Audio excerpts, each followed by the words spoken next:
பதிப்போர்க்கு செல்வம் பலித்து கதித்தோங்கும் நிஷ்டையும் கைகூடும் நிமலரருள் கந்த சஷ்டி கவசந்தனை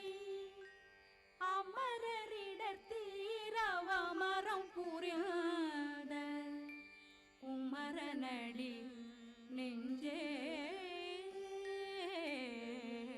குறி.